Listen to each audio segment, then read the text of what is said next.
Traders market open ആയിട്ട് നമ്മുടെ ലൈനിൽ വന്ന് റിജക്ഷൻ എടുക്കാൻ തുടങ്ങിയപ്പോൾ ഞാൻ നമ്മുടെ ട്രേഡിൽ എൻട്രി എടുത്തു. പക്ഷേ സ്റ്റോപ്പ് ലോസ് കുറച്ച് വലുത് വയ്ക്കേണ്ടി. ഓക്കെ, നമ്മുടെ ലൈനാണ് ഞാൻ ആ റെഡ് കളറിൽ ഡ്രോ ചെയ്ത് വച്ചേക്കണം. ലൈനിൽ വന്ന് മാർക്കറ്റ് അത്യാവശ്യം റിജക്ഷൻ എടുക്കാൻ തുടങ്ങിയപ്പോഴാണ് ഞാൻ നമ്മുടെ ട്രേഡിൽ എൻ്റർ ആയത്. എക്സാക്ട്ലി എൻ്റെ ഒരു വ്യൂ എന്ന് പറഞ്ഞു കഴിഞ്ഞാൽ ഒരു ബുള്ളിഷ് വ്യൂ ആയിരുന്നു ഇന്ന്. പക്ഷേ മാർക്കറ്റ് ഇപ്പോൾ നമുക്ക് എഗനിസ്റ്റ് നമ്മുടെ ലൈനിനെ ബ്രേക്ക് ചെയ്ത് താഴത്തോട്ടാണ് വരുന്നത്. ഇനിയിപ്പോൾ ഇത് നമ്മുടെ സ്റ്റോപ്പ് ലോസ് അടിച്ചാലും ഒരു ട്രേഡിലും കൂടി എൻട്രി എടുക്കാമെന്ന് വിചാരിക്കുന്നത്. കാരണം ഓവറോൾ എൻ്റെ ഒരു വ്യൂ എന്ന് പറഞ്ഞു കഴിഞ്ഞാൽ ഒരു അപ്സൈഡ് മൊമെൻറ്റമാണ്. പക്ഷേ ഇപ്പോൾ ഇവിടുത്തെ പ്രശ്നം എന്താണെന്ന് വെച്ച് കഴിഞ്ഞാൽ ആ ക്യാൻഡിലിൻ്റെ ലോയെങ്കിലും മിനിമം നമ്മൾ സ്റ്റോപ്പ് ലോസ് ആയിട്ട് വയ്ക്കേണ്ടി വരും. അതാണ് ഒരു സ്റ്റോപ്പ് ലോസ് ഏരിയ. സത്യം പറഞ്ഞ് ഞാൻ കുറച്ച് ബിസി ആയിരുന്നു. അപ്പോൾ ഞാൻ ആ സ്റ്റോപ്പ് ലോസ് ഏരിയ നോക്കാതെ നമ്മുടെ ക്യാൻഡിലിൻ്റെ റിജക്ഷൻ കണ്ടപ്പോഴത്തേക്ക് ഞാൻ ട്രേഡിൽ എൻട്രി എടുത്തു. കുഴപ്പമില്ല. അപ്പോൾ അതിനനുസരിച്ച് നമ്മൾ ടാർഗറ്റും കൂടെ ജസ്റ്റ് ഒന്ന് കൂട്ടിയാൽ മതി. അപ്പോൾ അത് പ്ലാൻ ചെയ്തിട്ട് 132 പോയിൻറ്റ്സിൻ്റെ അടുത്ത് സ്റ്റോപ്പ് ലോസ് വരുന്നുണ്ട് ഞാനിപ്പോൾ നോക്കുമ്പോൾ. എക്സാക്ട്ലി ഇതാ ഞാനിപ്പോൾ വച്ചിരിക്കുന്ന എക്സാക്ട്ലി ആ ഒരു പോയിൻ്റ് എത്തിക്കഴിഞ്ഞാൽ നമ്മളുടെ സ്റ്റോപ്പ് ലോസ് കൊടുത്ത് നമുക്ക് ട്രേഡിൽ നിന്ന് ഇറങ്ങാം. ഒരു 132 പോയിൻറ്റ്സിൻ്റെ സ്റ്റോപ്പ് ലോസ് വരും. അപ്പോൾ അത്രയും ഡിസ്റ്റൻസ് എന്ന് പറയുമ്പം എല്ലാം ഇവിടുന്ന് മേളിലേക്കാണ് പോകണമെന്നുണ്ടെങ്കിൽ നമുക്ക് എക്സാക്ട്ലി നമ്മുടെ സ്റ്റോപ്പ് ലോസ് വയ്ക്കാം. പിന്നെ താഴത്തോട്ട് വരുവാണെങ്കിൽ നമുക്ക് പ്രശ്നമില്ല.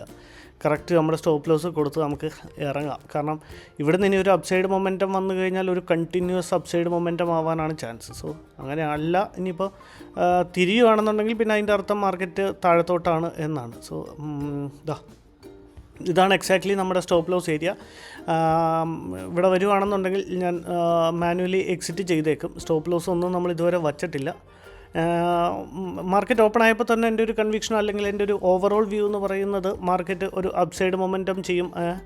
ഇച്ചിരി എൻലാർജ് ചെയ്ത് വെച്ചേക്കാം, അല്ലെങ്കിൽ താഴത്തേക്കൊന്നും അറിയില്ല. ഓക്കെ, നമ്മുടെ ആക്ച്വലി നമ്മുടെ ഒരു വ്യൂ എന്ന് പറഞ്ഞു കഴിഞ്ഞാൽ മാർക്കറ്റ് ഒരു അപ്സൈഡ് മൊമെൻറ്റം ചെയ്യുമെന്ന് തന്നെയായിരുന്നു. 132 മിനിമം 132 പോയിൻറ്റ്സ് എങ്കിലും നമുക്ക് ഈ ട്രേഡിൽ അച്ചീവ് ചെയ്യേണ്ടി വരും. ഞാൻ അത്രയും എടുക്കാറില്ല. കാരണം വേറൊന്നുമല്ല, എൻ്റെ ഒരു കംഫർട്ട് ലെവൽ എന്ന് പറയുന്ന ഒരു 100 പോയിൻറ്റ്സിൻ്റെ ഒരു ടാർഗറ്റും 78 പോയിൻറ്റ്സിൻ്റെ ഒരു സ്റ്റോപ്പ് ലോസുമാണ്. ഞാൻ പല രീതിയിൽ വെച്ച് നോക്കിയിട്ട് എനിക്കിതാണ് ഒരു കംഫർട്ടബിൾ ആയിട്ടുള്ള എൻ്റെ ഒരു കംഫർട്ടബിൾ സ്റ്റേജ് എന്ന് പറയുന്നത്. സോ ഇന്നിപ്പോൾ ഓക്കെ, കുഴപ്പമില്ല.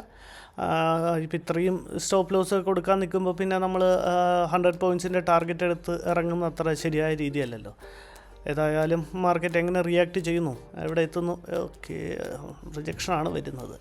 നമ്മുടെ ലൈനിനെയും കൂടെ മാർക്കറ്റ് ഡൗൺ സൈഡ് ബ്രേക്ക് ചെയ്തപ്പോഴാണ് പിന്നെ പറയാൻ പറ്റില്ല. അത് ചിലപ്പം സെല്ലേഴ്സിനെ ഇൻവൈറ്റ് ചെയ്യാനുള്ള ഒരു ട്രാപ്പ് ആയിരിക്കാം. CPRൻ്റെ ഒരു റിജക്ഷൻ പോയിൻറ്റും കൂടെയാണ്. അപ്പം CPRൻ്റെ അവിടെ നിന്നും ഒരു റിജക്ഷനാണ് വന്നിരിക്കുന്നത്. അപ്പോൾ അങ്ങനെയാണെങ്കിൽ ഒരുപാട് പേര് അവിടെ നിന്ന് താഴത്തോട്ട് മാർക്കറ്റ് വീഴും എന്ന് വിചാരിച്ച് സെല്ല് ചെയ്യാനും സാധ്യതയുണ്ട്. അങ്ങനെ ഉണ്ടെന്നുണ്ടെങ്കിൽ അങ്ങനെയുള്ളവരുടെയൊക്കെ സ്റ്റോപ്പ് ലോസ് മേളിലാണ്. ആ ഒരു കൺവിക്ഷൻ കൂടിയാണ് ഞാൻ പ്രോപ്പർലി എക്സിക്യൂട്ട് ചെയ്തതും നോക്കിയതും. ഇപ്പം വളരെ few points away from our stop loss ആണ്. ചിലപ്പോഴല്ല, ഇവിടെ നിന്ന് തിരിഞ്ഞാൽ ഷുവർ നമ്മളുടെ ടാർഗറ്റ് ഹിറ്റ് ചെയ്യും. കാരണം സെല്ല് ചെയ്തിരിക്കുന്ന CPRൻ്റെ മേളിൽ സെല്ല് ചെയ്തിരിക്കുന്നവരെല്ലാവരും CPRൻ്റെ മേളിൽ കൊണ്ട് അവരുടെ സ്റ്റോപ്പ് ലോസസ് വച്ചിട്ടുണ്ടാവും. അപ്പോൾ അങ്ങനെയാണെന്നുണ്ടെങ്കിൽ നമുക്ക് വളരെ ഈസി ആയിട്ട് അവരുടെ സ്റ്റോപ്പ് ലോസസ് എടുക്കുന്ന കൂട്ടത്തിൽ നമ്മളുടെ ടാർഗറ്റും കൂടെ ഹിറ്റ് ചെയ്ത് പോകാൻ പറ്റും. ഓക്കെ, ട്രേഡേഴ്സ് മാർക്കറ്റ് അത്യാവശ്യം മേളിലോട്ട് വന്നിട്ടുണ്ട്. അങ്ങനെയാണെന്നുണ്ടെങ്കിൽ നമുക്ക് നമ്മളുടെ സ്റ്റോപ്പ് ലോസിനെ വച്ചേക്കാമെന്ന് തോന്നുന്നു. ഓക്കെ, ഇത്രയും താഴത്തോട്ട് വന്നെങ്കിലും ഇനിയിപ്പോൾ ഇവിടുന്ന് കണ്ടിന്യൂസ്ലി ഒരു ഡൗൺഫോൾ ആണ് കിട്ടണമെന്നുണ്ടെങ്കിലും. ഓക്കെ, 40യും 41 അത്യാവശ്യം മാർക്കറ്റ് മേലിലേക്ക് വന്നിട്ടുണ്ട്. ഓക്കെ, ഞാൻ നമ്മുടെ സ്റ്റോപ്പ് ലോസ് പ്ലേസ് ചെയ്തിട്ടുണ്ട് ട്രേഡേഴ്സ്. ഓക്കെ, നമ്മുടെ സ്റ്റോപ്പ് ലോസ് ഹിറ്റായിട്ടുണ്ട്. No issue. ഇനി മേളിലേക്ക് വല്ല ഓപ്പർച്യൂണിറ്റീസും കാണുവാണെങ്കിലും ഒരു കോൾ സൈഡ് നമുക്ക് എൻട്രി എടുക്കാം. ഇതായിരുന്നു ഇപ്പോഴത്തെ ട്രേഡേഴ്സ് മാർക്കറ്റിൽ ഞാൻ ഒരു എൻട്രിയും കൂടെ എടുത്തിട്ടുണ്ട്. നമ്മുടെ ലൈനിനെ വന്ന് മാർക്കറ്റ് മേളിലേക്ക് ബ്രേക്ക് ചെയ്യാൻ തുടങ്ങിയപ്പോഴാണ് ഞാൻ നമ്മുടെ ട്രേഡിൽ ജസ്റ്റ് എൻട്രി എടുത്തത്.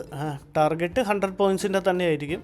ഇനി സ്റ്റോപ്പ് ലോസ് എന്ന് പറഞ്ഞു കഴിഞ്ഞാൽ സ്ട്രെയിറ്റ് ടു 38 പോയിൻറ്റ്സിൻ്റെ തന്നെ ആയിരിക്കും. ഈ ഒരു ക്യാൻഡിലിൻ്റെ ലോ നമുക്ക് സ്റ്റോപ്പ് ലോസ് ആയിട്ട് വയ്ക്കാം. 70 8 പോയിൻറ്റ്സ്. ഈ ഒരു ഇപ്പോൾ ഫോം ആയിക്കൊണ്ടിരിക്കുന്ന ഈ ക്യാൻഡിലിൻ്റെ ലോയെ നമുക്ക് നമ്മളുടെ സ്റ്റോപ്പ് ലോസ് ആയിട്ടും വേണമെങ്കിൽ വയ്ക്കാം.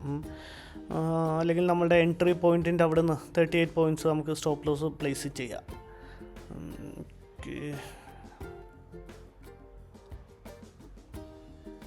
ഇവിടുന്ന് റിവേഴ്സ് ആവുകയാണെന്നുണ്ടെങ്കിൽ ഒരു ഹ്യൂജ് ഫോൾ ആയിരിക്കാം.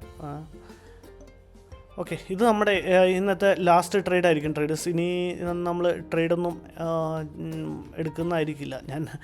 ഞാൻ വിചാരിച്ച് കോസ്റ്റിൽ അത്രയും ഒരു ബുള്ളിഷ് മൊമെൻ്റം കിട്ടിയപ്പോൾ കോസ്റ്റിൽ കൊണ്ട് വെച്ചാലോ എന്ന് വിചാരിച്ചാണ്. കുഴപ്പമില്ല, ഏതായാലും നമുക്ക് വെയിറ്റ് ചെയ്ത് നോക്കാം. വെയിറ്റ് ചെയ്തിട്ട് തിരിച്ച് താഴത്തോട്ടാണ് വരുന്നെങ്കിൽ 1001ഉം 1002 ട്രിഗർ പ്രൈസും വെച്ചിട്ട് നമുക്ക് നമ്മുടെ ട്രേഡിൽ നിന്ന് എക്സിറ്റ് ചെയ്യാം. ഇപ്പോൾ ഏകദേശം ഒരു 3000 അടുപ്പിച്ച് നമുക്ക് ലോസ് റൺ ചെയ്യുന്നുണ്ട് ട്രേഡേഴ്സ്. നോക്കിയിട്ട് എന്താണെന്ന് ഞാൻ അപ്ഡേറ്റ് ചെയ്യാം. ട്രേഡേഴ്സ്, നമ്മുടെ സ്റ്റോപ്പ് ലോസ് ഹിറ്റായിട്ടുണ്ട്. നമ്മൾ സെക്കൻഡ് ട്രേഡിലും ഓവറോൾ നമ്മൾ 4000+ ലോസ് ബുക്ക് ചെയ്യുന്നുണ്ട് ട്രേഡേഴ്സ്. Thank you.